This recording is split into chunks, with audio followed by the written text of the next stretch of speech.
We're now in Dcad Lesson 21A, dealing with structure. We've gone through the project evaluation process and deemed this project to be doable, at least at this point, but we'll be checking things along the way to see if there's anything that could stop it.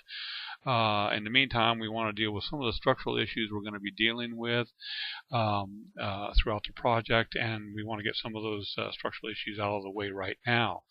So what I'm going to do right now, since we're adding a second floor to this garage, I've pulled up the drawings of the existing garage, which I was able to obtain because I drew them. So anyway, always helpful when you can get actual CAD drawings of a project. You can't always do that, but we're not going to worry about just redrawing everything at this point in time because we've done these drawings in previous lessons.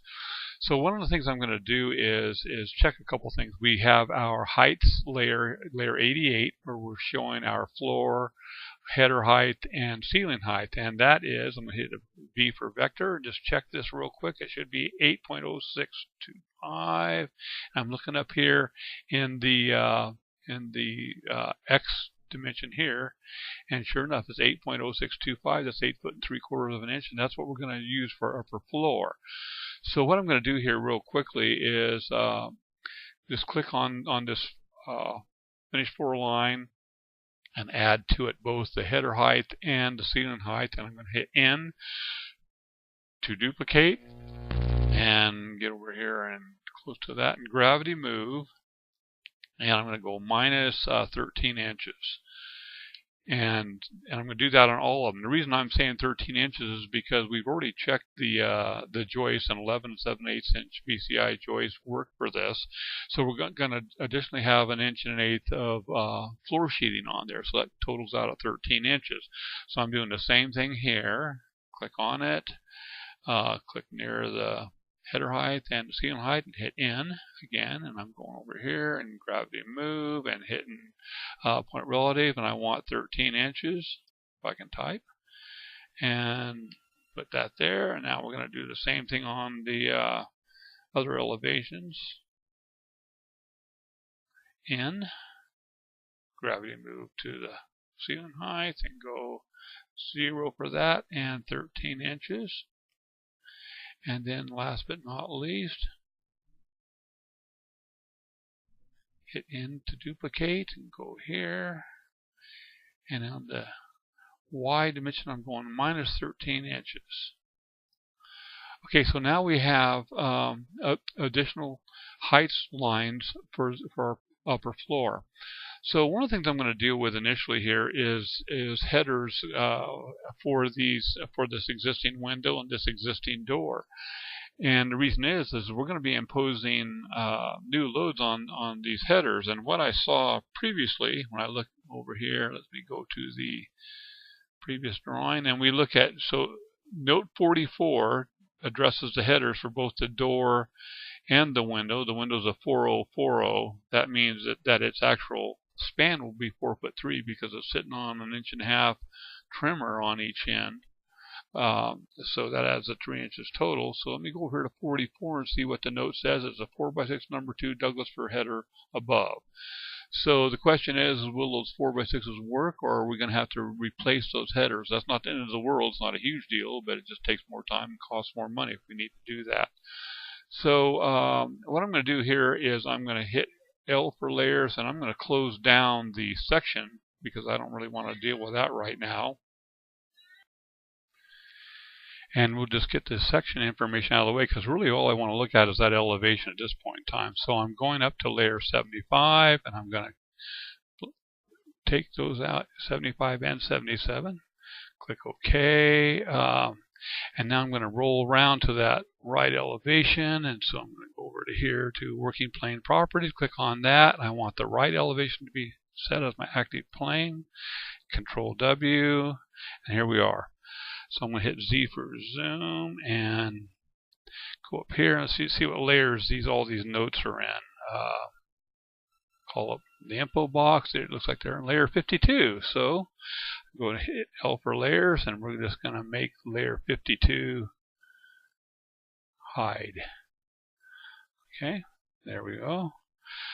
Okay, so essentially what I'm going to do is I'm going to take this whole enchilada here and just essentially raise it up to a point right here, 13 inches above this other one. So above this other, above the ceiling here. So in order to do that, what I'm going to do is I'm just going to zoom up on this area right here, and I'm going to set myself a nice simple place to do this. And what I'm going to do here is I'm just going to hit E and trim this line to this line here, because that's going to be my floor height for the upper floor. So then what I'm going to do is I'm going to take all of this information minus the window, and I might as well get these guys too. And well, I didn't get everything. I'll try it again. Okay, and I'm going to hold down Shift and add this to it. And then what I want to do is I'm going to go out of point select mode and hold down Shift and just eliminate the window, because I don't want to raise that up. And so now I'm going back into point select mode, and I'm going to set a point right here in this corner, because that'll just allow me to move things up. And I do want to move this roof on up with it. So I'm going to right now just set a point right here at this end and hit N to duplicate and take the whole thing up and just set it right there. Snap to that point. So there's our upper floor. So at this point in time, what I can do is I can go ahead and remove these this barge rafter configuration from this lower floor for right now. But I'm going to leave it for right now because I'm going to be putting stuff in different layers. So what I want to do is I want to look at this window and the loads that are going to be imposed on it. It's going to have a floor load because we have joists that are running the long axis now, so that means that they're going to be loading on this window, because the side I'm looking at is actually the short side. It's 22 feet. So what that means is we're going to have areas of loading on this window. We'll be getting windows up above eventually, but I still want to check this window out right now. So I'm going to use red because it stands out easily. And what I'm going to do in order to do that is I'm going to hit V for vector and just right click on the rough opening of the window there and hit H to orthogonal mode and come on up and just go on up above it a little bit, set a point, and hit my scroll button to initiate. Now what I'm going to do is I'm going to hit H to go out of orthogonal mode, select this line, and hit parallel, which is the equal sign, and just bring it on over and right click and snap to the other end of my rough opening. Now what I want to do also is, because I'm going to need one in the center, I'm going to hit equals, click near that line for parallel, and right click up here at, actually I can go all the way to the ridge, doesn't really matter. And so now I have three lines here that are extending from the top of the window on up. So what I'm going to do is I'm going to hit E and trim this to the ridge, hit E and trim this to the roof, and hit E and trim this one to the roof. And so this area here, it's a whatever-ogram, I don't know. They're going to call each one of these halves triangular loading, and that means that because we need to figure out wall loads on this, so that because the walls definitely have a weight, so we need to figure out what those are. So in order to do that, I'm going to click on my spreadsheet here, and I'm going to go to New, and I'm going to click on Templates, and I'm going to go to Calc Sheet. Just click that, click OK, and it opens up a blank calc sheet. Now I'm going to call this window, and the reason I'm doing the window instead of the door is the window is wider than the door. It's a 4.0 window, 4 foot wide, and the door is a 3 foot door. So if I do the window, it'll tell me if the header is going to work for the door also on a preliminary level. And again, we're going to have windows and doors up above, and some of those may point load on this window, so we'll have to recalculate at some point, possibly. But this will just give us good information for now. So on my calc sheet, I'm going to type, D0604 is the job code, and I'm going to call it D0604, and it's the floor beam essentially. The header was a roof beam before, but now it's becoming a floor beam, so I'm going to call it FB-2. FB1 was the big garage door header, I believe. So, and I'm going to click on here for beam and put a nice heavy line around that, and also now it's a floor beam, so I'm clicking on that. So I've selected those two things, and so I'm going to select this, Control C, and press location, and Control V there. But also, I'll hit Escape. Now on this one, I'm going to also actually give a little bit of additional information and call it window header.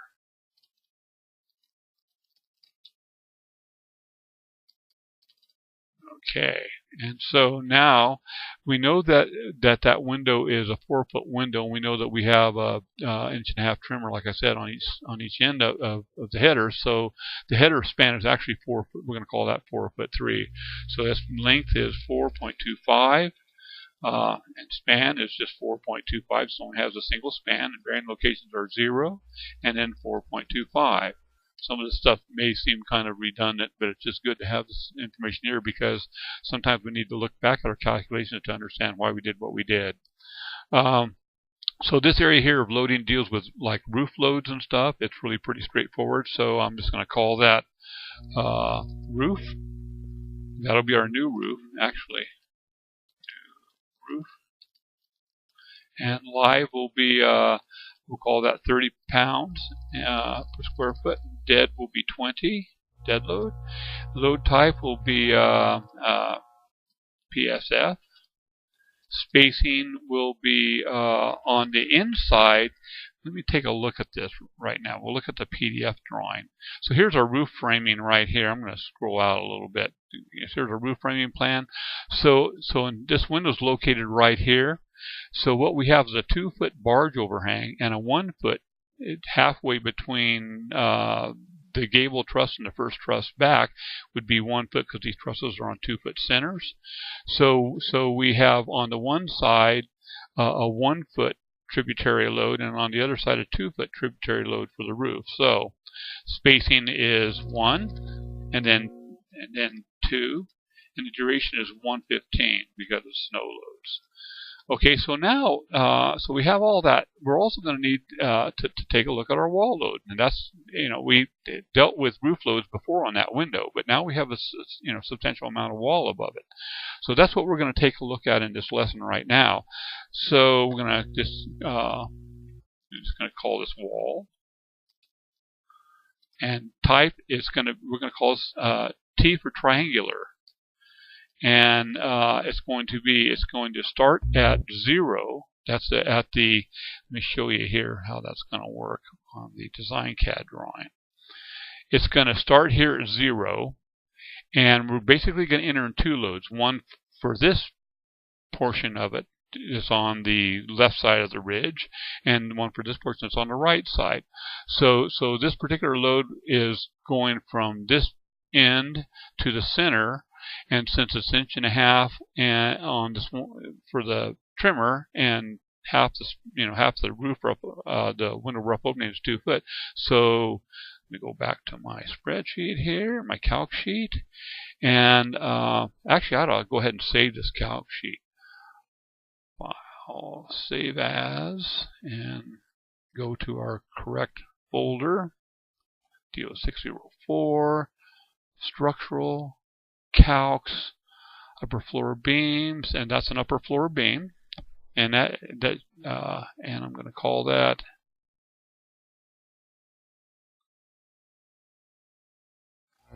D0604, if I can type, 04 UFB-2. Okay, and then I'm going to go ahead and save that, so that way we get a meltdown, it'll preserve it.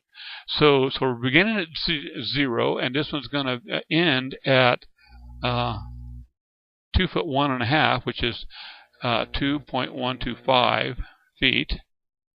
And we don't know anything. We're not going to have live loads. We're dealing with that with a roof. We're just only going to have dead loads on this wall. So our dead load will begin. We'll put the dead load for both the beginning and the end, and we'll duplicate this down, for the other side of the window. So now to make life easier, what we're going to do is I'm going to call up another spreadsheet, and I'm going to go to File, and then New, and then my templates. And what I'm looking for is wall weights. And I've done a handy dandy spreadsheet here that gives me wall weights depending on what the materials are. Okay, and this is a hardy plank with 2x6 walls, stud spacing 24 inches on center, and wall height 8 feet. So what we'll be doing, and it gives you both the weights both in pounds per linear foot and pounds per square foot. So what we're going to do is take a look at this first line here, and this line right here is going all the way to the roof. So we've already dealt with, in our calc sheet, we've already dealt with the roof live and dead loads. So now we're going to do the triangular loads, if I can say it. Okay, so I'm clicking on this. I'm just going to go to my info box, and it's telling me that whole height, and I'm not deducting for the floor. I mean, I could, because the floor, that's going to be part of the floor joist load, but I'm just not deducting for it at this point in time. So my height is 13.6957. I'm going to highlight that, Control C, and go back to my spreadsheet, my wall weights. And I'm going to plug that in here, Control V, and it automatically tells me what my pounds per linear foot are at that point. So I can take this now, Control C, and put it in my dead load begin, Control V. Okay, 115 even, and then Tab, and then my dead load at the end. See how tall that guy is. It's 14.3624. So I'm just going to go Control C. And then go back to my spreadsheets, go to my wall weights, and now I'm going to click in there and Control V, put that one in. So now we're 117.39. Control C. There's not a whole lot of difference there because the height's not that significant, but every bit matters. Control C. Oops. Got to try that again. Control C. I'm not paying attention. And then just going to paste that in there. And actually, I'll just hit Control V. Oops, didn't do it. Let me try it again. So actually, both of these I should do a little bit differently because Excel, So what I'm going to do here is I'm going to go back to my wall weights and Control C. And when I go back here, I'm going to paste just a number. Okay, and so. So we're good. So we know what these loads are right now. And load type, we're going to call that PLF. That's pounds per linear foot at each one of those points. So, and duration is, some people say 100%, some people say 90%. I'm calling it 100%. And then actually this should be wall left.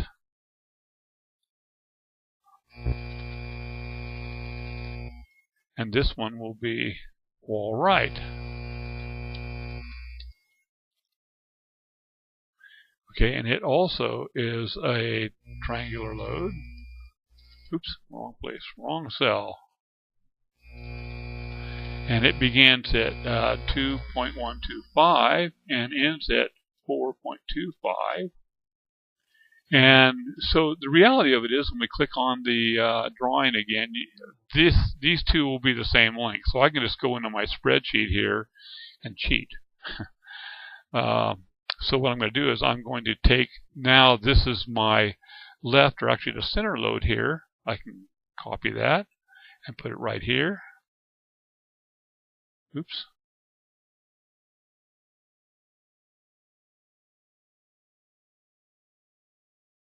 There we go. And then copy this, Control C, over here, and put that there. Oops, wrong one. You try that again. Control C. Control C. We'll get it here. Wow, it doesn't want to do it. Control C.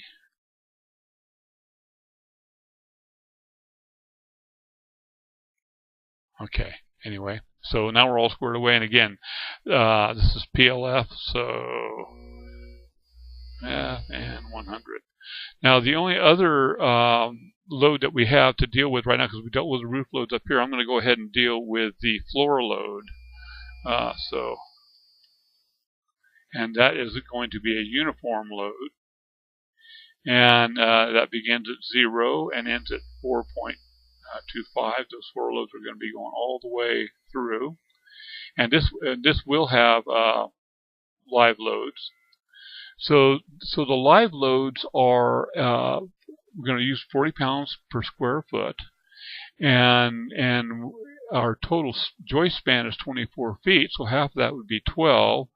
So essentially we're doing 40 times 12, which, if I'm correct, is 480 pounds. And since this is a uniform load, we don't need to deal with just need to deal with the beginning. And so we're going to use 12 pounds per square foot for our dead load for that joist system. And so again, 12 pounds at 12 feet would be 144. And load type is again PLF. And these floor loads we're going to call 100 pounds. Okay. So now we have our calc sheet all done. We know what all our loading is on this window. So now we can open up our calcs and see if this 4x6 header is actually going to work for this window now. So I've gone to the internet and just typed in BC Calc, and it called up my structural calculations program. For some reason it's saying there's an error. I don't know what that is. The sync isn't working. I have no idea why. I'm not going to worry about it. Okay, so anyway, so what we have is we have essentially a floor beam, and so we just go over here and look for beams, new floor beam, and that's really what we just click on that, and then we double click that, and it opens up a calc sheet for it eventually. Okay, so here's our calc sheets waiting for all kinds of information. And what we can do is we can just call up our handy-dandy calc sheet here. And it gives us all the information that we need in order to be able to fill that out. And actually what I'm going to do is I'm going to go ahead and close down this wall weights, because we no longer need that. We don't need to save it. We have all that information here, all the information we need. So I'm going to go back to my calc sheet here, and so we're going to start filling in information. So for spans, we know that so the BC software wants us to enter in feet and inches and then 1/16 of inches, but what we're going to do is we're just going to cheat. We're just going to call it 4.25, and it'll figure it out. See, it knew it was 4'3". It's saying that there's the bearing is on a wall plate. Actually, we're going to call it a column. And support width is going to be 1.5 inches. And this one we'll call a column also. And the support width will be 1.5 inches. And we might as well go ahead and specify the material. It's going to be Douglas fir number 2. So let's see. Douglas fir. And Douglas fir. Okay, so now we have that information already entered in. We're going to take a look at our settings. See what that unfolds. Tributary width for area loads, that would basically be 12 feet. But what we're going to be dealing with is, and we can actually cheat and do that if we want. So let's just go ahead and do that.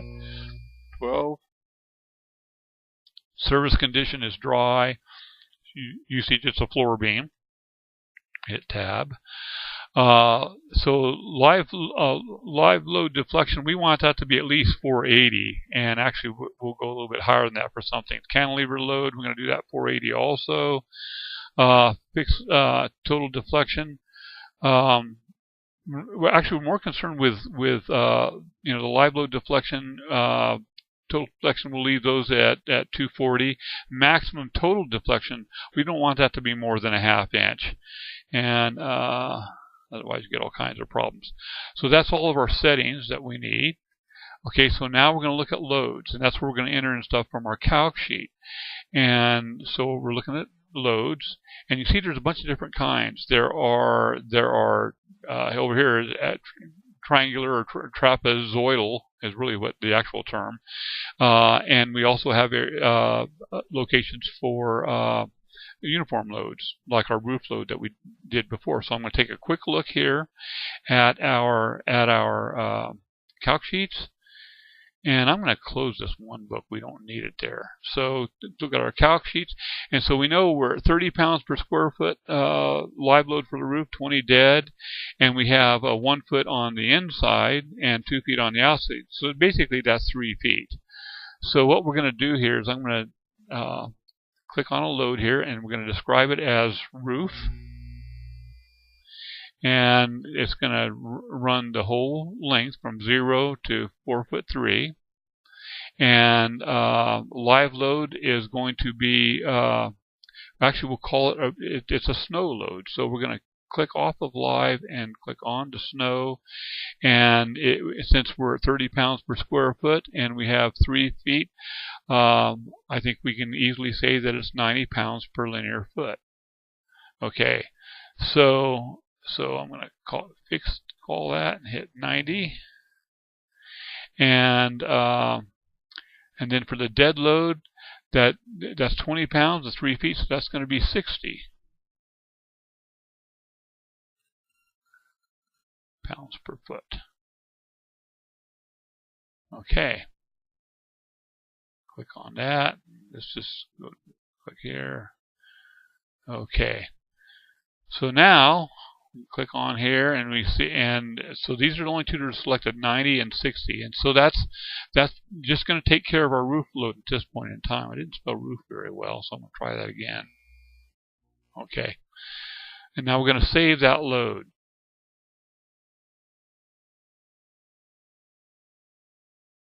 Okay, you can see it right here. So now we're going to deal with the wall loads, and that, again, that's going to be or that's actually going to be a trapezoidal load. So we're going to deal with our first one here, and we're not dealing with any live load. This is strictly dead load. Okay, and they wanted it 90%. Okay, so let me click on, see what our first entry is. 115 pounds. So 115 pounds per linear foot. So click over here again, and so I want, and this is going to be wall left, and it starts at 0 and ends at 2.125. And okay, 2'1" and 8/16, or 2'1 1/2, and we were in our load started at 115 pounds. So start value is 115, and our end value for that is, let's take a look at that. It's 117.39. So okay, that's the only one selected, and I'm going to save. And you can see it right here. Dead load is reading through all the way. So that's just taking care of our wall weights again. So we got to get the other side to the right side there. So I'm going to click on an additional trapezoidal load, and right, and we start at 2.125, and we go to, and it's already filled in at 4'3". Okay, and again, we don't want a live load there, and so we're starting at whatever that was, 117.39. So we're starting at 117.39, and we're going to end up at 115, I believe. Let me check that to make sure. Yep, 115. Okay, and so I'm going to save that. So now we have our roof the wall portion left and the wall portion right on that window, and we can either, probably the easiest thing to do is just go ahead and deal with a floor load as a uniform load and just add that load separately. So it has both live and left. So this is going to be floor, and it's the whole, from 0 to 4'3". Live's at 100%, and we're going to call that 480, I believe it was.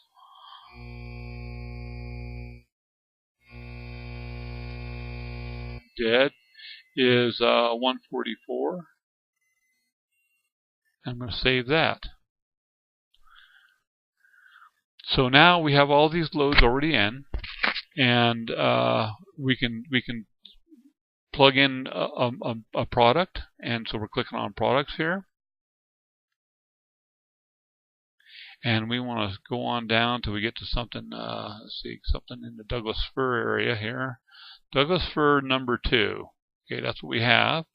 And it was the 3.5. It didn't leave a 5.5 option for it. That's weird.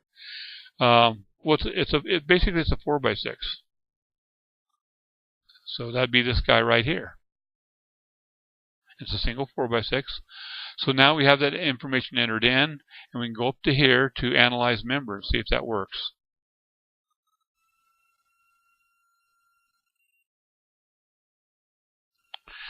Well, I ran into a speed bump with the Boise Cascade online software, and it was just locking up on me. So what I did was I entered in everything again, and so the order is a little bit different. And I also ran the analysis up here, and what happened was that the moment is exceeding limitations of the 4x6 number 2 Douglas fir. So what that means is at this point in time that looks like that header might have to be replaced. And this is a preliminary calc anyway, because as we get windows and doors up above, we're going to have point loads here and there on, potentially point loads on headers and stuff down below. So the 3'3" header for the door on the other end may end up working. This is really kind of borderline. If we do end up having to replace this header, then that's just, it's not a huge thing, but it's just a little bit of additional work. So I think at this point in time, what I want to do is I'm going to go to products again and try a 4x8 to see if that works. And we plug that in, and so now I'm going to click on the analysis and see if we get an analysis on this. And it appears that a 4x8 will work. And again, we're not going to advocate changing this header out at this point in time, because we might have a door or a window up above that actually reduced loading. But I think what put us over the top was those floor loads. So anyway, that completes lesson Dcad Lesson 21A, dealing with structural components, and we'll need to run the same calcs on the door on the other side, but we won't do that this time. It's time for us to go ahead and start working on the design for the upper floor unit, figuring out where the bathroom is going to go, kitchenette, and that sort of thing. So that concludes this lesson, and stay tuned.